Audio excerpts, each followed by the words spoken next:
merci. Merci, c'est un mot assez particulier.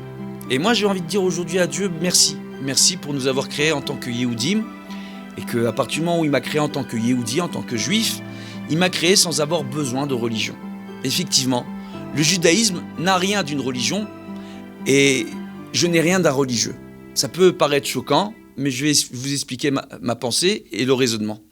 Tout simplement, on voit que dans les autres religions, on vous dit qu'il faut faire le bien, il faut éviter de faire le mal. On fait le bien, c'est le paradis. On fait le mal, c'est l'enfer. On fait le bien, on est récompensé. On fait le mal, on est puni. Dans le judaïsme, ça ne fonctionne pas vraiment comme ça.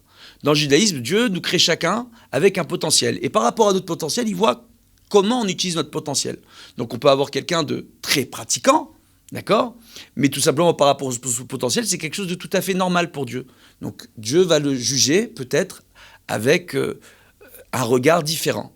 Et qu'une personne qui vient au monde non pratiquante et qui va commencer à faire teshuva, à se repentir, ben Dieu, par rapport à ce potentiel, même si elle pratique moins que d'autres, va peut-être la juger, cette personne-là, avec beaucoup plus de clémence. Donc c'est une chose qui est tout à fait différente. Dieu, il nous a donné la Torah et les mitzvot pour qu'on puisse vivre dans ce monde avec un épanouissement total. Le but de la Torah, c'est de nous permettre à nous d'être épanouis. Il nous donne un mode d'emploi pour qu'on sache s'occuper de son foyer, s'occuper de son épouse, de son mari, de ses enfants, interagir avec les gens autour de nous, avec la société. Les autres religions et la société elle-même nous créent des besoins que nous n'avons pas forcément besoin, nous créent des craintes, des angoisses que le judaïsme n'est pas censé créer chez nous lorsqu'on l'étudie correctement et qu'on l'applique correctement. Maintenant, tout simplement, on voit que nous, il nous suffit de nous dire qu'en se rapprochant de Dieu, en faisant sa volonté, on arrive à s'épanouir, on arrive à faire les bons choix, on arrive à prendre du temps de qualité avec notre famille, le Shabbat, les fêtes, etc. Et Baruch Hashem, pour tout cela, j'ai envie de dire merci mon Dieu. Mais pour aller un petit peu plus loin, pour vous faire comprendre, on voit qu'il y a une histoire extraordinaire qui est arrivée à Los Angeles. Il y a un garçon qui a attaqué en justice ses parents. Histoire vraie.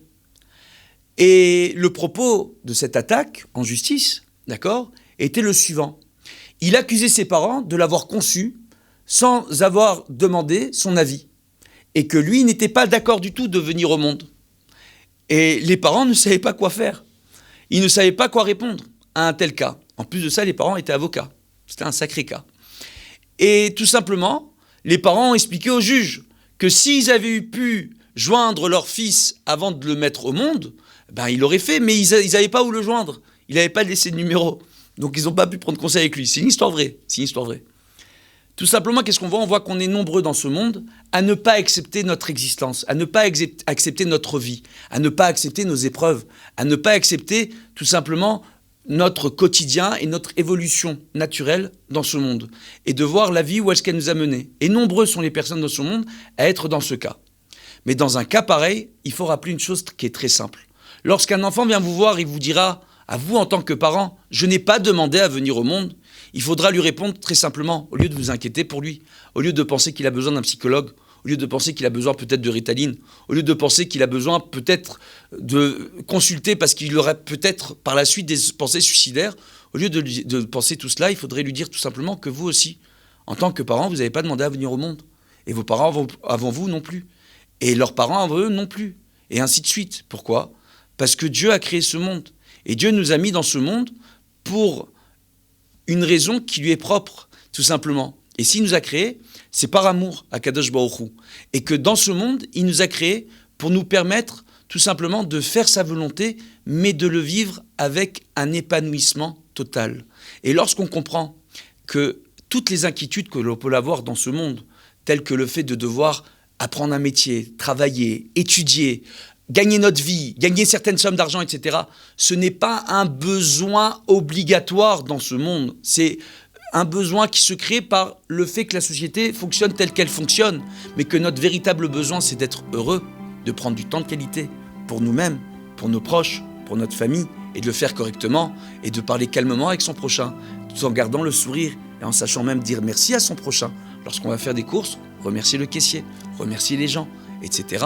Et en restant aimable avec les gens autour de nous pour créer une ambiance amicable et paisible, et ainsi multiplier la paix dans ce monde, tel qu'il est rapporté, Talmidei Chachamim, Marbim Shalom Ba'olam. Pourquoi ils multiplient la paix dans ce monde, les sages de la Torah? Tout simplement parce qu'ils savent garder leur calme, leur midot, tout simplement, et travaillent sur leur personnalité pour rester agréable vis-à-vis de chaque créature de Dieu.